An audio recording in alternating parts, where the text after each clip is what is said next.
자유 헌정 질서를 지키기 위해 비상계엄을 선포합니다. 선포합니다. 지금 시기에 국민의힘 당대표는 할 수 있는 것도 없고 죽기 딱 좋은 위험한 자리라고들 합니다. 저는 용기 내어 헌신하기로 결심했으니 주저하지 않겠습니다. 당정 관계를 수평적으로 재정립하고 지금 하나에서 반드시 저희가 위헌적인 비상계엄을 막아낼 것입니다. 국민의힘 당대표직을 내려놓습니다. 어느 젊은 기자 한 분이 제가 당대표에서 쫓겨나는 이유가 된 이번 탄핵 찬성을 후회하느냐고 물었습니다. 여전히 후회하지 않습니다. 저는 어떤 일이 있어도 대한민국과 주권자 국민을 배신하지 않기로 약속했기 때문입니다. 끝까지 최선을 다할 겁니다. 여러분. 고맙습니다.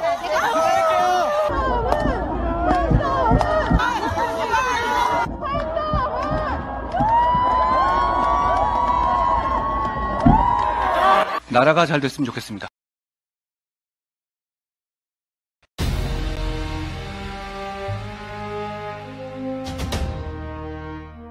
폭풍이 지나가기를 기다리는 일은 옳지 않다.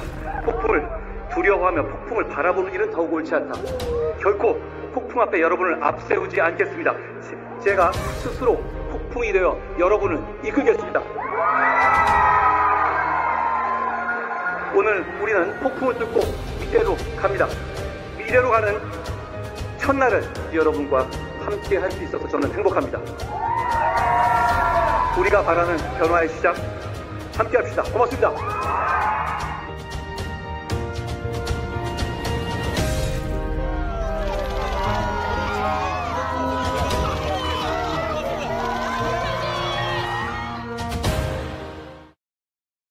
자유 헌정 질서를 지키기 위해 비상계엄을 선포합니다. 선포합니다. 지금 시기에 국민의힘 당대표는 할 수 있는 것도 없고 죽기 딱 좋은 위험한 자리라고들 합니다. 저는 용기 내어 헌신하기로 결심했으니 주저하지 않겠습니다. 당정 관계를 수평적으로 재정립하고 지금 하나에서 반드시 저희가 위헌적인 비상계엄을 막아낼 것입니다. 국민의힘 당대표직을 내려놓습니다. 어느 젊은 기자 한 분이 제가 당대표에서 쫓겨나는 이유가 된 이번 탄핵 찬성을 후회하느냐고 물었습니다. 여전히 후회하지 않습니다. 저는 어떤 일이 있어도 대한민국과 주권자 국민을 배신하지 않기로 약속했기 때문입니다. 끝까지 최선을 다할 겁니다. 여러분. 고맙습니다.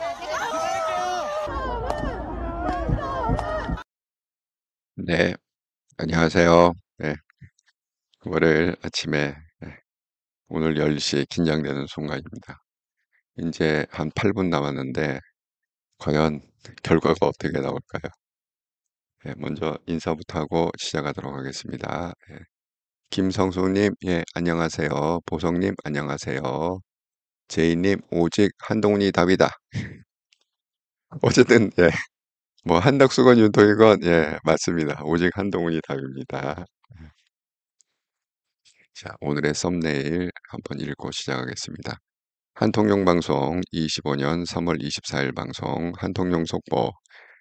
오늘은 특별히 한통령 푸근한 마음 블루마운틴님 건강 회복 기원 방송. 블루마운틴님이 좀 건강하셨다가 조금 안 좋았다가 왔다 갔다 하시는데 기도하는 마음으로 오늘 이 방송에서 블루마운틴님이 항상 건강하고 행복하게 지낼 수 있도록 기도하는 마음으로 방송을 하도록 하겠습니다. 자, 오늘의 주제는 헌재 한덕수 국무총리 탄핵 심판 선고. 과연 이 선고가 어떻게 나올 건지. 일단은 저는 어쨌든 한덕수 총리는 국무총리로 컴백한다. 그렇게 예상을 해보겠습니다. 어쨌든 이거 국무총리 자리에서 끌려 내려온다. 이거는 정말 최악의. 그리고 또 윤통을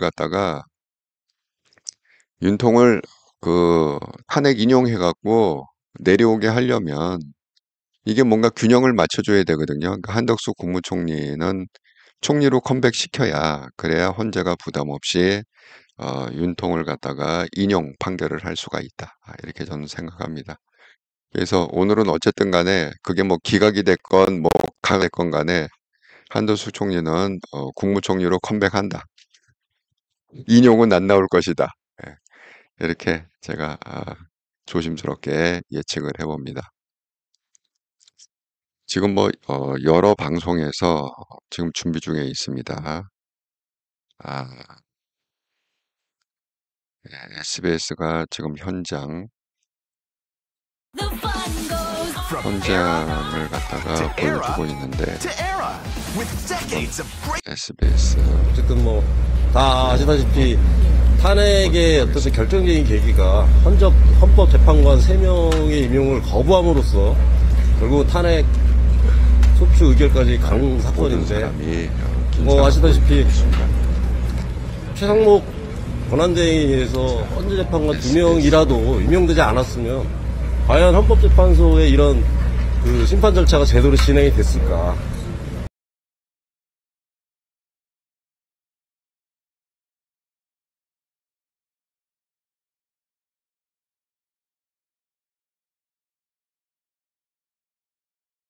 또 어쨌든 최근에 뭐 헌재에서 그런 헌법재판관 임용을 하지 않은 것이 위헌이다라고 뭐 결정이 나왔기 때문에, 그리고 뭐 어쨌든 그 내란 사태에 대한 엄중한 수사를 위해서 그 상설특검이 임용이 돼서 수사가 진행이 됐으면 또 이런 어떤 수사와 관련된 이런 뭐 혼란이 상당히 그 해소가 됐을 텐데, 뭐 어쨌든 그런 것들이 제대로 안 되고 또 그렇게 제대로 안 된 부분에 대해서 한덕수 권한대행이 그 상설특검 임용 절차를 협조하지 않음으로써 결국 상설특검이 임용이 안 되지 않았습니까?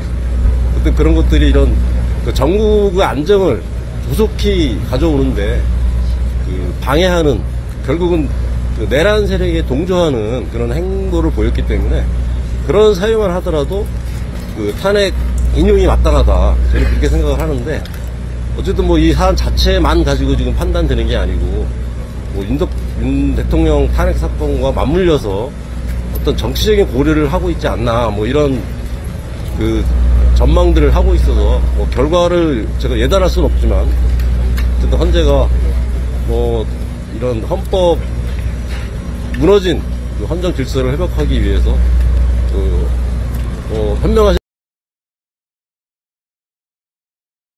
KBS KBS 한번 들어가 볼까요? Dahil sa simpleng alaga mo, malaki ang naiwang marka sa mga minamahal mo. 국회가 통과시킨 헌법재판관 후보자를 임명하지 않았다는 점입니다. 국회 측은 탄핵소추안에서 한 총리가 윤석열 대통령의 이익을 위해 개인 비서처럼 역할을 했다고 비판하기도 했습니다. 네, 모두 5가지 쟁점이 있고 그중에 내란 공모 내지 묵인, 또 헌법재판관 미임명, 이렇게 2가지가 핵심이란 건데, 가장 큰 2 쟁점부터 살펴보죠. 국회 측이 한 총리가 내란 행위를 묵인하거나 방조했다고 보는 이유가 뭔가요? 네, 총리로서 비상계엄이 위헌이고 위법적인 걸 알면서 윤 대통령의 비상계엄 선포를 도왔다고 국회는 주장하고 있습니다. 국회 측은 한 총리가 비상계엄 선포 직전 국무위원 회의에서 반대 의견만 내고 특별한 대응을 하지 않았다, 이렇게 지적을 했는데요.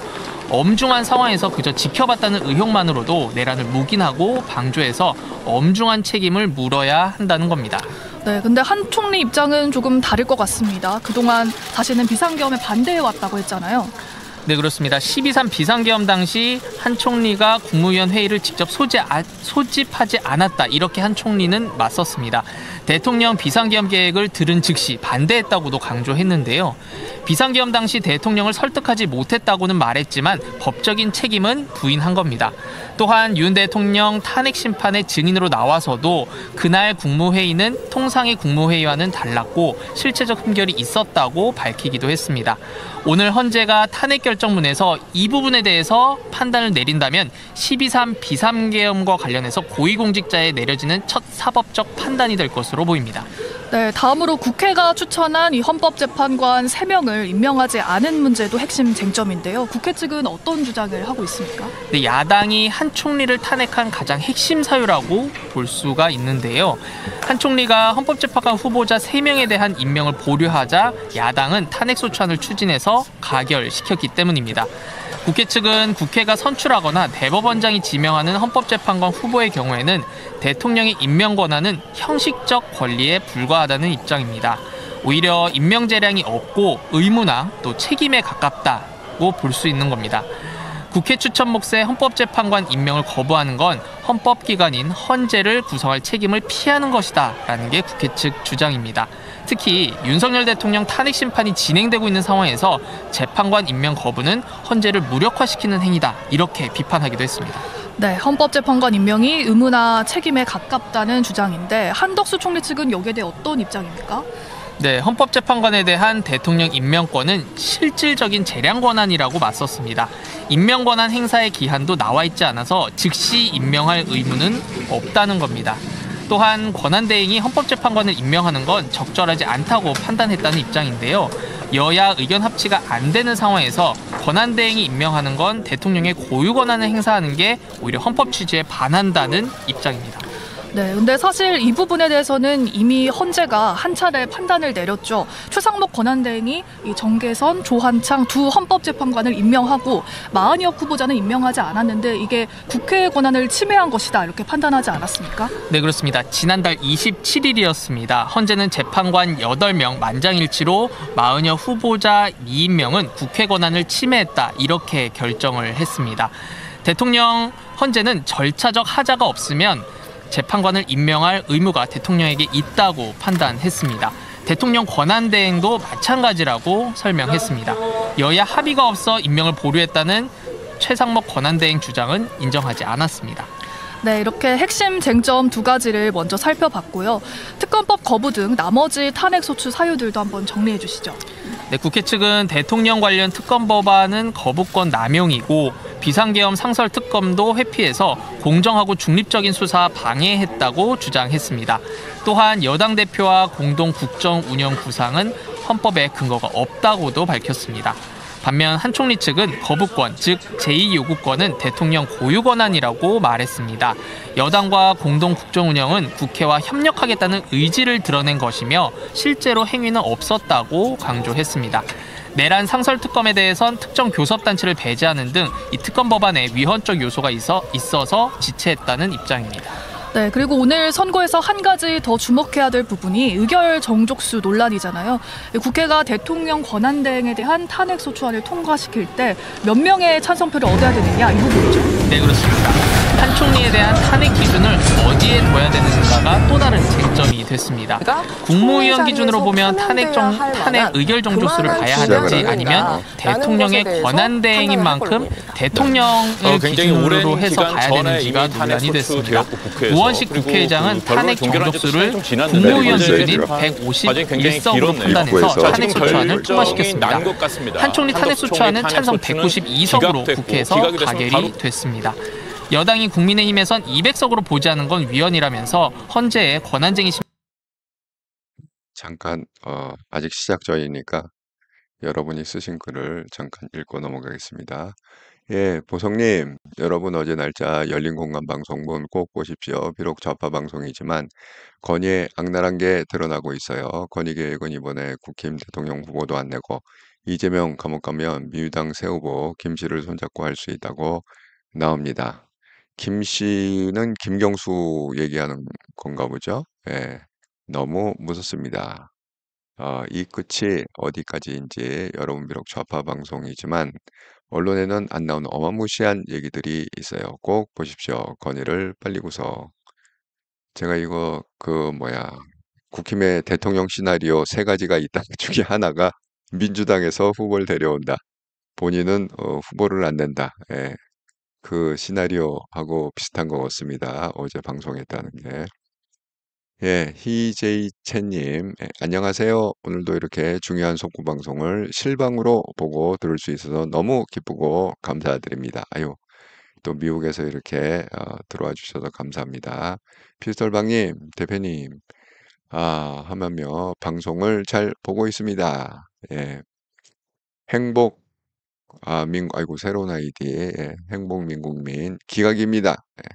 저도 어쨌든 간에 뭐 기각이던 각하던 그냥 한덕수 총리가 컴백하리라 이렇게 지금 예상하고 있습니다.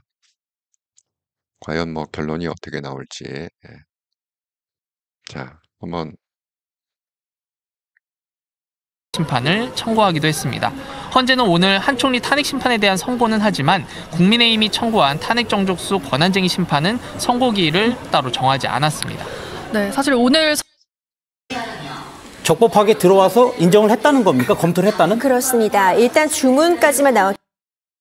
좀 받아봐서 세세하게 좀 따져봐야 되는데 일단 기각 결정이 나온 상황이면 한덕수 국무총리는 업무에 복귀하게 되는데 오 기자 어떻게 되는 겁니까? 지금 그러면 당시 그렇게 되면은 정부 서울청사로 갈 수 있게 되는 겁니까? 예, 그렇습니다. 네, 맞습니다. 한 총리가 삼청동 본관에서 나와서 곧바로 정부 서울청사로 출근할 걸로 보입니다. 서울청사에 출근할 예정인데 삼청동 본관과 서울청사는 사실 거리가 그렇게 멀지 않거든요. 차로 한 2km 정도 되는데 매우 가깝습니다. 한 10분 정도 걸리는 거리인데 도착하면은 청사 앞에서 아마 기다리고 있는 기자들을 만나서 자연스럽게 복귀의 소회를 밝힐 걸로 보입니다. 또 대통령 권한 대행으로서 다시 맡게 되는 건데 이 입장도 밝힐 걸로 예상이 되는데요. 아무래도 지금 국내 또 국제 현안이 많지 않습니까? 특히 미국 상호관세가 이제 다음 달부터 부과될 예정인데 또 통상 통이라고 불리기도 하기 때문에 우리나라에 대한 통상 압력 세우고 있는데 이것과 관련해서 정부 부처에 관련 대응을 좀 주문할 걸로 보이고요. 특히 지금 가장 큰 현안인 또 전국에서 일어나고 있는 산불 현황입니다. 경남 산청 그리고 경북 의성 등 산불이 주말 사이에도 계속 이어졌는데 관련해서 조속한 진화를 주문하면서도 진화 대원들이 다치지 않도록 이런 메시지도 낼 것 같고요. 또 중앙재난안전대책본부를 소집할 가능성도 있어 보입니다. 네, 호가 떴습니다 지금. 헌재 이제 한덕수 총리 헌법재판소에서 지금 기각 결정이 일단 했잖아요. 그렇게 되면은 조금 전 지금 최상목 대통령 권한 대행이 있는 상황이고 지금 한덕수 국무총리가 권한 대행이었다가 지금 탄핵이 된 건데 이렇게 되면 그 시점에서 주문이 읽혀진 그 시점에서 다시 한덕수 국무총리는 원래 권한대행으로 신분이 다시 바뀌는 겁니까? 어떻게 되는 겁니까? 그렇습니다. 한덕수 총리가 바로 복귀를 하게 된다고 볼 수 있고요. 그러면 최상목 현재 권한대행의 권한대행은 원래 하던 이 경제부총리의 업무만 담당하면 된다고 볼 수 있습니다. 각하도 있어. 이제 한덕수 총리가 결국 다시 돌아가서 권한대행으로서의 역할을 수행할 수 있다고 보여집니다. 네, 지금 저희가 들어온 소식에 의하면 이게 8대0 합의를 못 봤구나. 헌법재판관 5명이 했고 그다음에 인용을 1명, 각하가 2명 이렇게 있었습니다. 그러니까 기각이 5명, 인용이 1명, 각하가 5명 이렇게 돼 있었습니다. 오 기자, 지금 저희가 이제 과거에 뉴스가 있었는데 일단 뭐 총리실 같은 경우에는 오늘 어떤 결과가 나올지 모르겠지만 어떤 결과가 나오더라도 대응할 수 있도록 그렇게 미리 준비를 하고 있었다고 들었는데 어떻습니까? 맞습니다. 어제 국무총리실 관계자가 KBS와의 전화 인터뷰에서 이제 일단은 모든 가능성을 열어놓고 대비하고 있다. 신중하게 결과를 지켜볼 거다. 이렇게 말을 했었는데요. 지금 기각 결정이 나오면서 방금 말씀드린 것처럼 이제 출근 준비할 걸로 보입니다. 지금 공지가 됐는데 1층 이제 정부 서울청사 1층 출근길 과정에서 질문은 받지 않겠지만 소회를 짧게 얘기할 걸로 보인다고 지금 공지가 됐고요. 네. 기자회견까지 한번 들어보죠. 네. 잠깐만요. 그러면은 저희가 다른 부분 또 살펴보도록 하겠습니다. 지금 어떻습니까? 지금 일단 이번 탄핵 심판 관련돼 가지고 기각이 5명이 나오고 인용이 1명, 이제 각하가 지금 2명이 나온 상황인데 지금 백 기자, 지금 현재 상황 어떻게 봐야 되는 겁니까? 네, 정확히는 기각 4명에 별개 기각 의견 1명, 그리고 인용 1명, 각하 2명의 의견입니다. 네. 아까 탄핵 소추 사유가 5가지를 제시를 했는데요. 네. 여러 가지가 있습니다. 그 중에서 법률과 헌법 위반이다. 이렇게 다수 의견이 인정한 것이 헌법재판관 3명을 임명하지 않은 부분에 대해서 헌법과 법률을 위반한 것은 맞다. 그러나 중대하지는 않다. 그러니까 파면을 정당화할 정도로 중대하지는 않다. 이런 결정이 나왔기 때문에 기각 의견이 나왔습니다. 네. 인용 의견은 말 그대로 헌법재판관 3명, 이 미임명 부분이 그 헌법과 법률을 위반하는 것은 물론이고 파면할 만큼 정당화될 수 있다. 이런 중대성 부분도 인정을 했기 때문에 인용 의견을 주장한 것이고요. 각하 의견은 말 그대로 151명, 그러니까 정족수 부분이 문제가 있다. 이렇게 해서 각하가 되어야 한다는 의견을 냈습니다.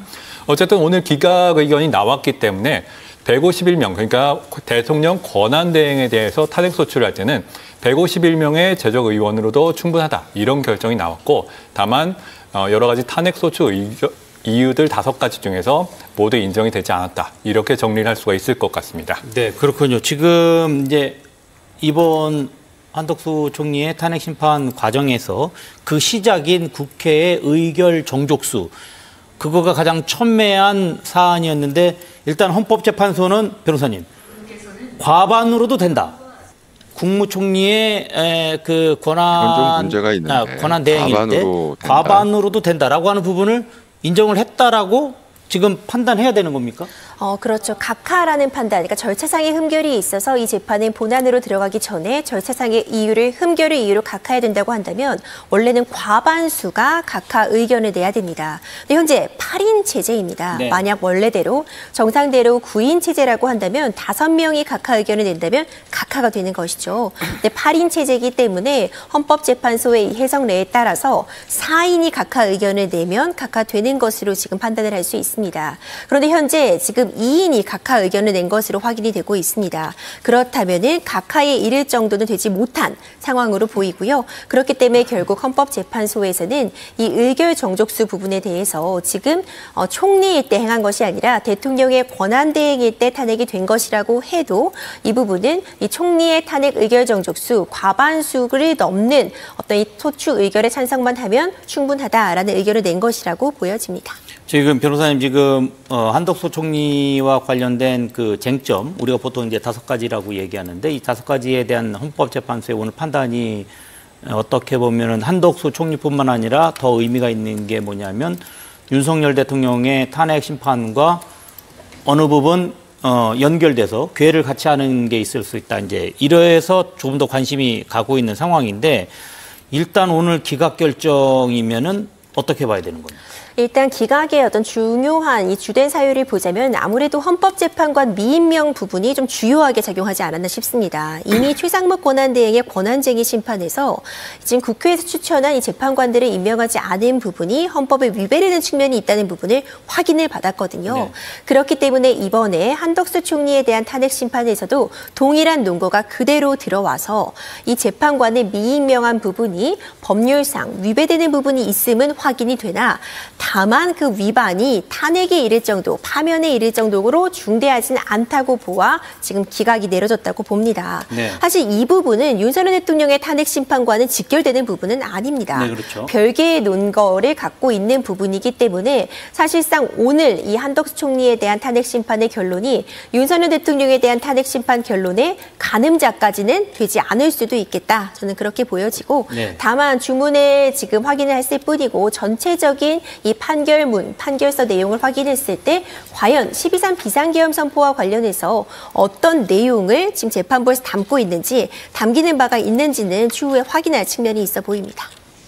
지금 현재 또 이렇게 탄핵이 소추가 이제 기각됐는데 현재 민주당 쪽이죠. 이제 야당에서 추진하고 있는 거가 최상목 대통령 권한대행까지 지금 30번째 탄핵이 추진되고 있는데 현재 이렇게 되면은 9번째 헌법재판소와 관련된 헌법재판소의 결정이 나온 상황인데 지금 그거가 다 기각되고 있는 상황입니다.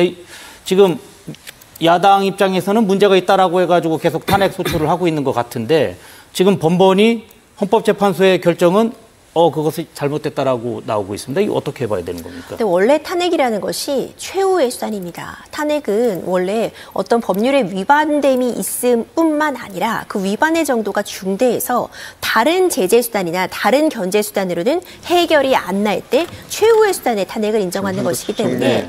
탄핵이 쉽게 인정되는 것 자체가 사실 문제가 있는 상황이라고 보여집니다.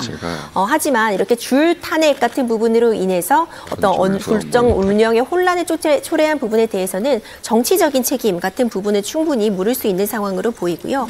헌법재판소에서 탄핵 인용이 계속 안 되고 있다. 이런 주장에 대해서는 원래 탄핵이 그렇게 쉽게 이루어지는 것이 아니다라는 취지의 답변을 드릴 수 있을 것 같습니다. 네, 그렇군요. 지금 헌법재판소는 한덕수 총리가 갖고 있는 주요 탄핵 소추 사유 가운데 하나인 비상계엄과 관련돼서 적극적인 행위를 했다는 증거가 없다. 이렇게 판단했습니다. 백 기자, 이거 어떻습니까? 네, 보도자를 보면요. 비상계엄 관련해서 어떤 당부를 판단하지는 않았습니다. 위헌성이라든지 위법성에 대해서 어떤 판단을 내리지 않은 상황이고요.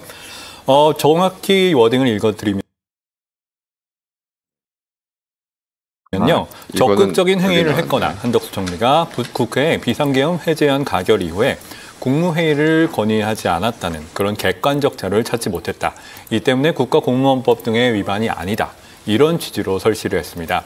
앞서 말씀드린 것처럼 5가지 소추 사유, 그 가운데 헌법과 법률 위반을 인정한 것은 앞서 말씀드린 대로 헌법재판관 후보자 3명을 임명하지 않은 것, 마지막 사유가 하나였고요. 나머지 부분에 대해서는 법률이나 헌법 위반이 아니라고 다수 의견은 결정문에 적시를 했습니다. 네, 그렇군요. 자, 그러면은 지금 현재 한덕수 총리는 일단 기각이 됐기 때문에 정부 서울청사로 갈 예정일 것 같고, 그렇게 되면 아까 우리 오 기자가 이야기한 것처럼 이제 담화문 발표라든지 뭐 그런 부분 지금 예상되고 있는데 어떻습니까? 지금 일단 탄핵 담화문 발표가 나오면 제가 다시 한번 화면을 돌려보도록 하겠습니다. 예, 어쨌든 좋은 소식입니다. 예, 기각. 예, 일단 여러분이 쓰신 글을 한번 읽고 넘어가겠습니다. 예, 아이고, 예, 미국에서 이렇게 들어와 주셔서 감사합니다. 희제이 채님, 예, 피스톨방님, 예, 아이고, 예, 읽었고요. 예, 예, 행복민국님, 속보 떴어요. 기각입니다. 헬리송님, 안녕하세요. 현님, 쌤, 안녕하세요. 덕분에 속보 잘 듣고 있습니다. 수고가 많으시고 한동훈 도토리와 함께 응원합니다. 예, 헬리성님, 윤통 때 불안하네요. 아니, 이게 불안한 게 아니라 제가 볼 때는 이 전략적으로 한덕수 총리를 갖다가 기각을 시켰다라는 것은 이게 윤통이 인용이 될 확률이 훨씬 높아졌다 이렇게 보이거든요.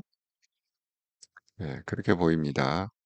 다만 오늘 그게 그러니까 이분들이 합의 보는 걸 포기했는지 오늘은 막 나뉘었네요. 그죠? 기각 5명, 그 다음에 뭐예요?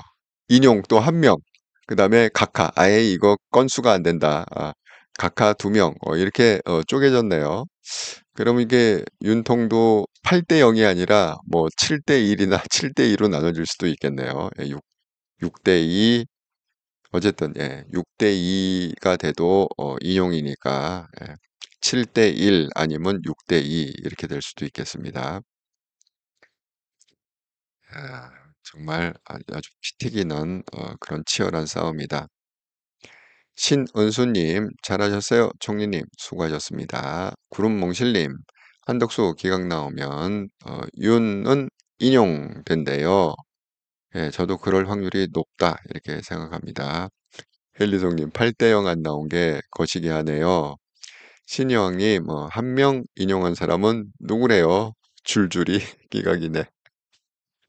그러니까 이게 더 불안한 거야, 사실은.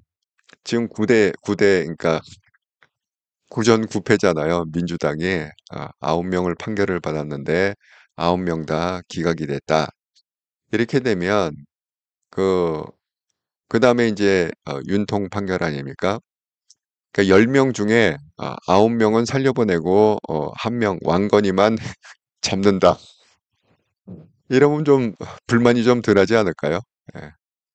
예, 어쨌든 간에 그게 나왔네요. 지금 그 말하는 취지를 보니까 이런 것 같습니다.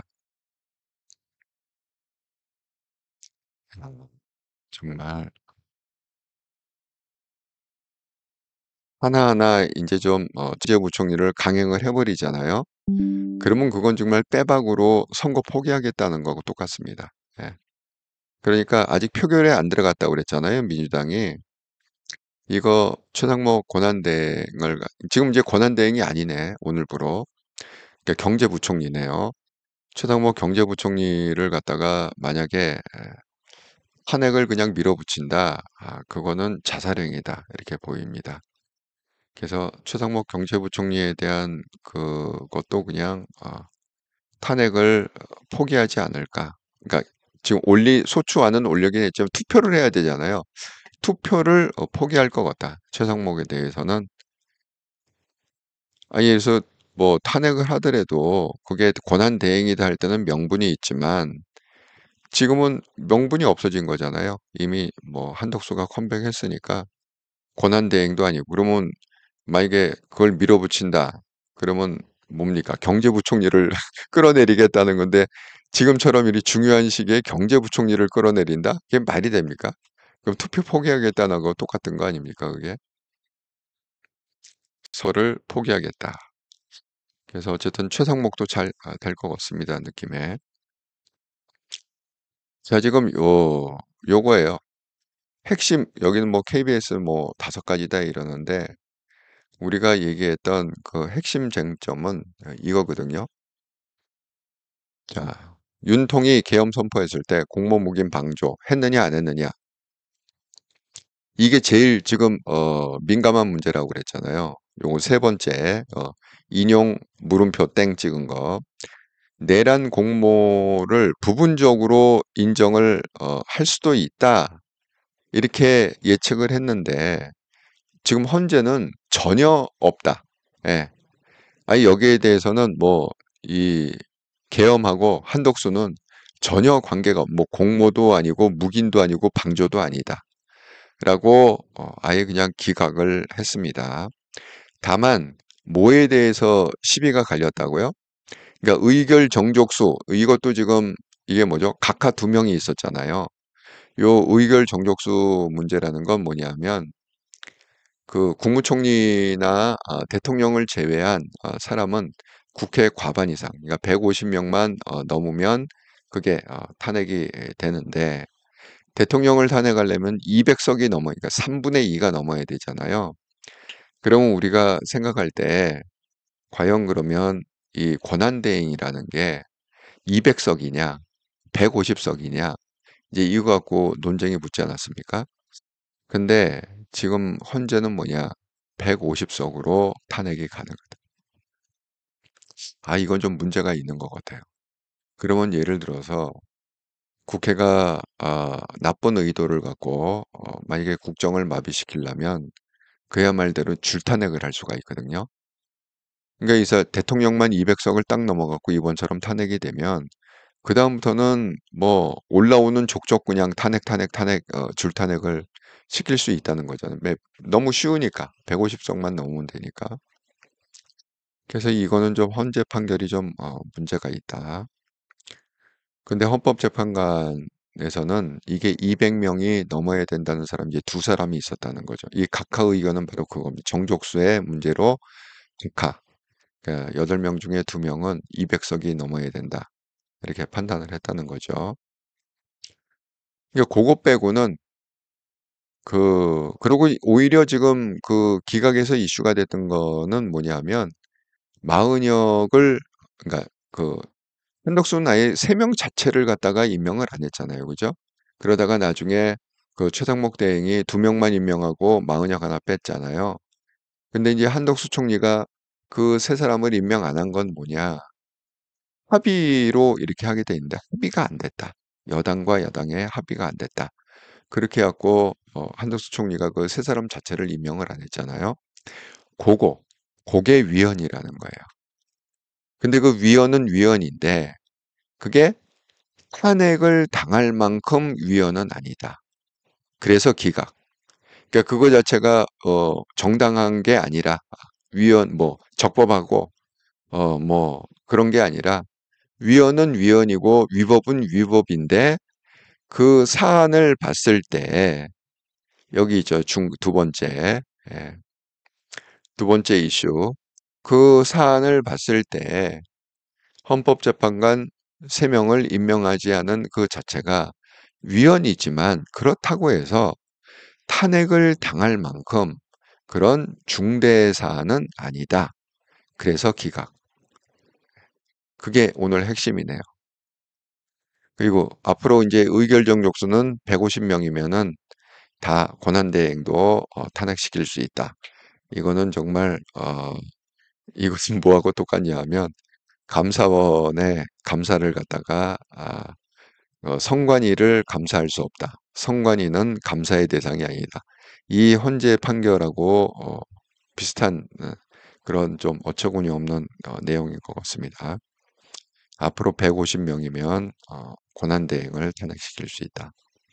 그 다음에 한덕수하고 내란, 공모, 묵인, 공조 전혀 관계가 없다. 그러면 이게 무슨 얘기죠?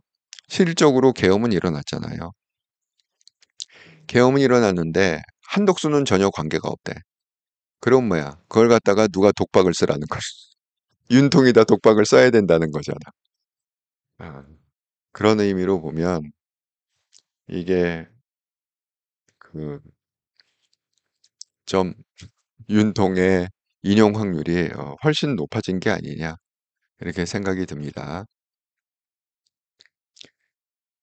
윤통의 인용 확률이 확실히 높아졌다.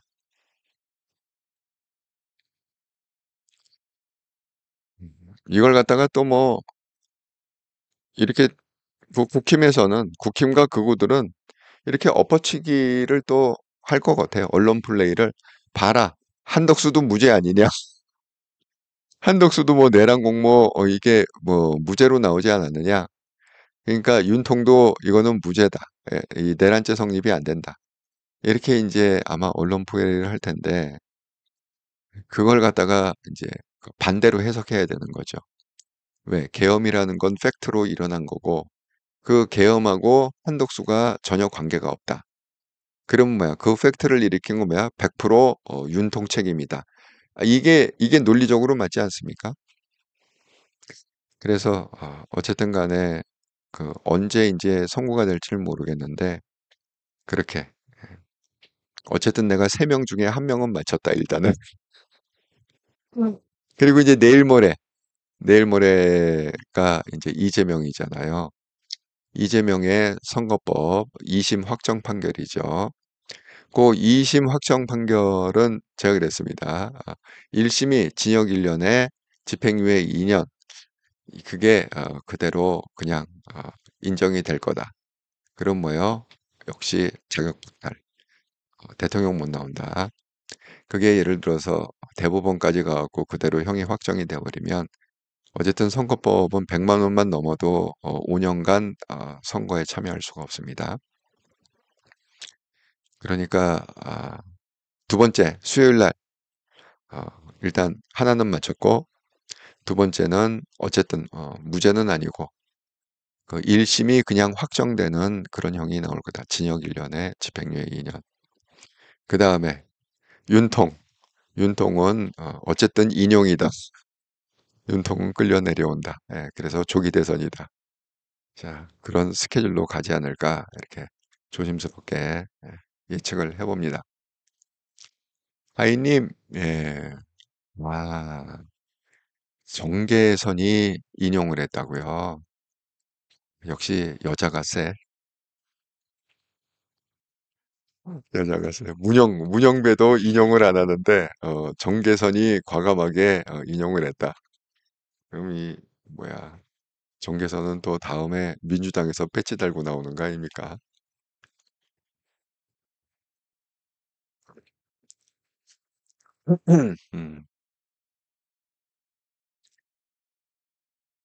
야, 이재명 구속하라. 이재명은 뭐 골로 가지 않겠어요. 자, 67년생 한동훈님, 안녕하세요.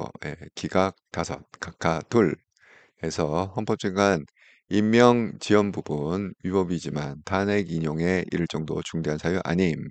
결국은 최상목 임명 보류도 탄핵 인용에 이를 정도 중대한 사유에 안 되고 한 총리가 복귀 후 임명 안 해도 위법이지만 탄핵 인용에 이른 중대 사유 아님.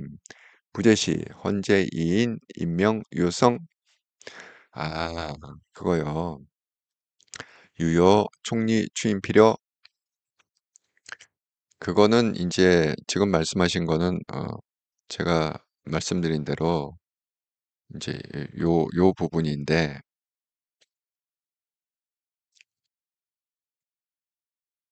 지금 67년생 한동훈 님이 말씀하신 게 요 부분이거든요.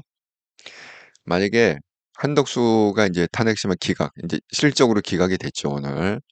그래갖고 다시 그러면 대통령 권한대행이 한덕수가 되는 거잖아요. 직무복귀하면 최상목이 경제부총리였는데 한덕수 탄핵되면서 직무 정지죠. 하면서 권한대행이 내려왔는데, 어쨌든 최상목이 권한대행이 있으면서 2명을 임명했단 말이에요. 정계선, 조한창. 그러면 이거 효력이 이거 없어지는 거 아니냐. 지금 이 얘기거든요. 근데 이거는 그러니까 논리적으로 따지면 이제 한덕수 총리가 그걸 갖다가 그냥 인정을 다시 추인을 하든지 뭐 어떻게 해야 되지만은, 예를 들어서 만약에 이 문제를 갖고 이게 딴지를 크게 걸어버리잖아요. 그러면 이건 굉장한 이게 정치적 싸움이 될 것 같아. 굉장한 정치적 싸움이 될. 아니 예를 들어서 지금 이재명은 자기 목숨 걸었잖아요. 예. 근데 이거 결론을 봐야 되는데, 결론도 보기 전에 아예 그냥 인원 구성이 안 돼 갖고, 그러니까 8명에서 나 인정 못 한다. 6명으로 만약에 준다고 생각을 해 봅시다. 그럼 뭐 이재명은 완전 스스로 그냥 내란 내란에 주도를 하지 않을까요? 예, 우리 영화 한 편 찍자면은, 아니 이거는 뭐 승부를 보기도 전에 승부 자체를 못 본다고 딱 환경이 이렇게 하면은 그 가만히 있겠습니까? 그래서 이거는 그냥 여당이고 야당이고 간에 그냥 인정하고 넘어가지 않을까 싶습니다. 왜냐하면 그 권한 대행 시절에 어쨌든 적법하게 한 거잖아요. 그죠? 인정해서 또 이 8명에 의해서 실질적으로 재판이 열렸고, 그 8명을 앉혀놓고 윤통도 변론하고 뭐하고 했다는 건 뭐예요? 그 재판정을 일단 인정했다는 거잖아요. 최상목의 재판정을.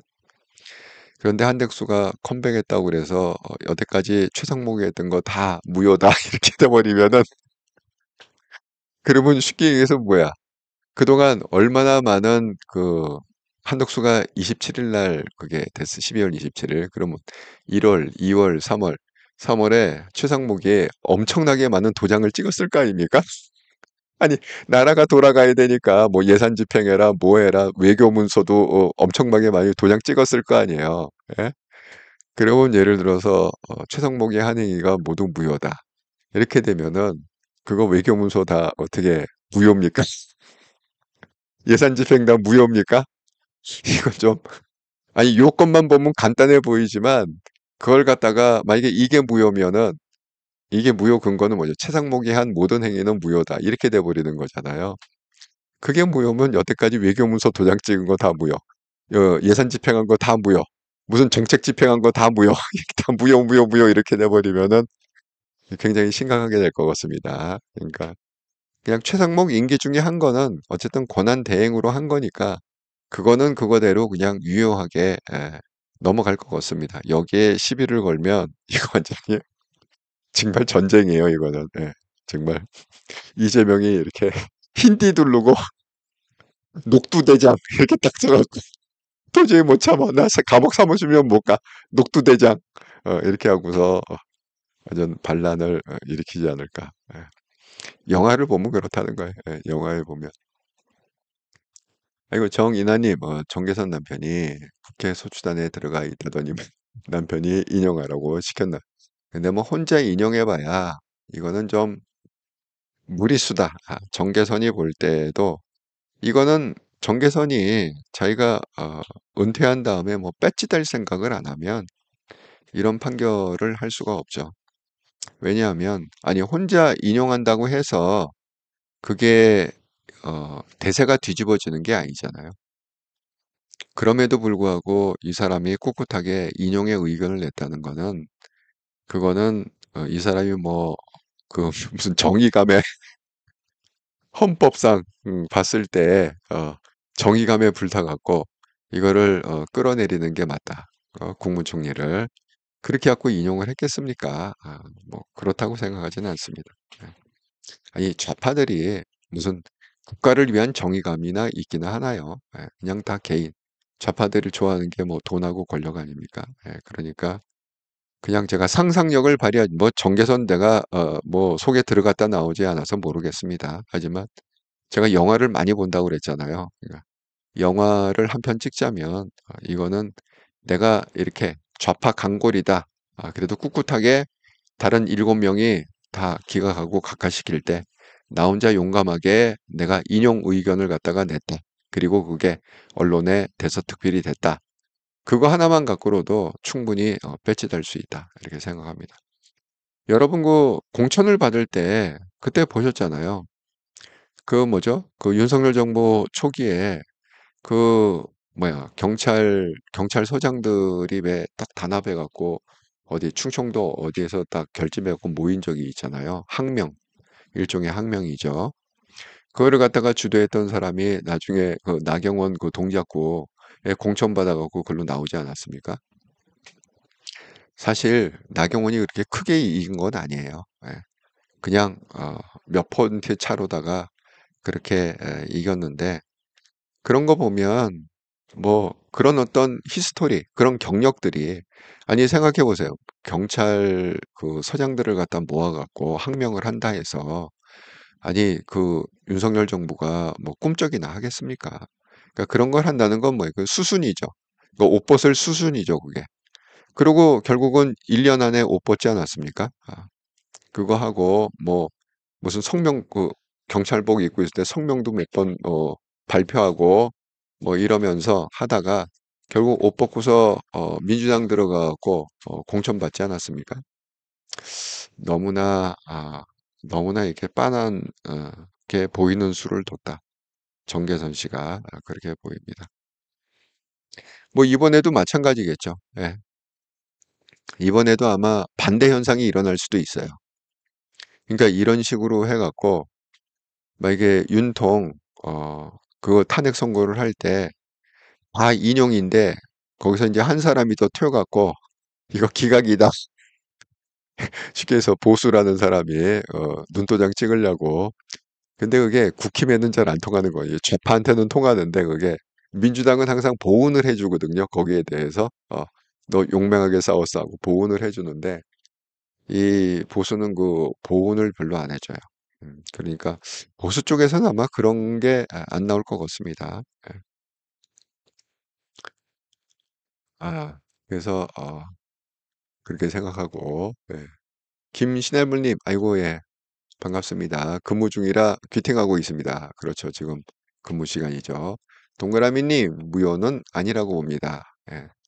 이게 말씀드린 대로 최상목의 행위가 다 무효다. 이러면 굉장히 심각한 혼란이 올 것 같습니다. 예, 그래서 그냥 이거는 그냥 이 문제는 그냥 넘어가지 않을까 싶습니다. 그리고 뭐 이제 지금 이 시간부로 이제 그 최상목이 이제 자유로워진 거 아닙니까? 권한대행에서 그냥 경제부총리로 있는 거 아닙니까? 그러니까 오히려 이 결정이 민주당이 최상목을 탄핵하겠다는 명분을 완전히 없애버렸다.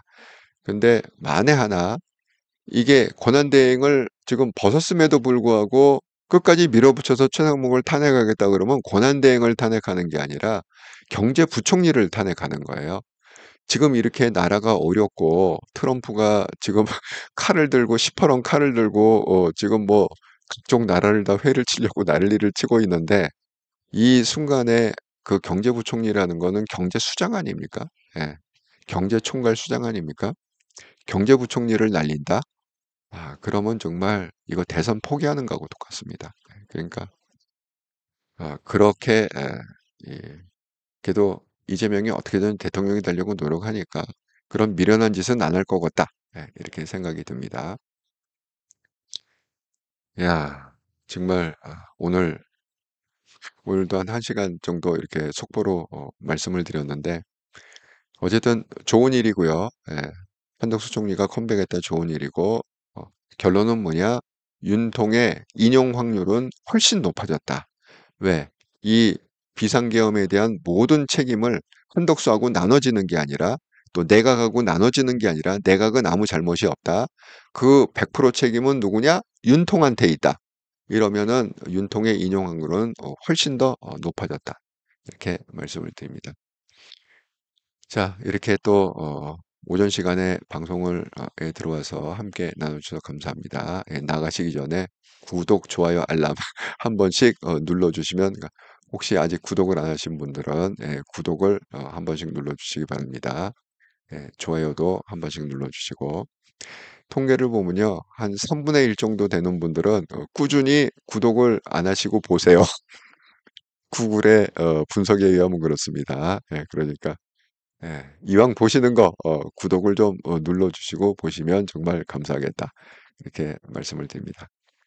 자, 그러면 저는 이제 오늘 잠시 후에 7시 반, 저녁 7시 반에 정기 방송에서 반갑게 뵙도록 하겠습니다. 감사합니다.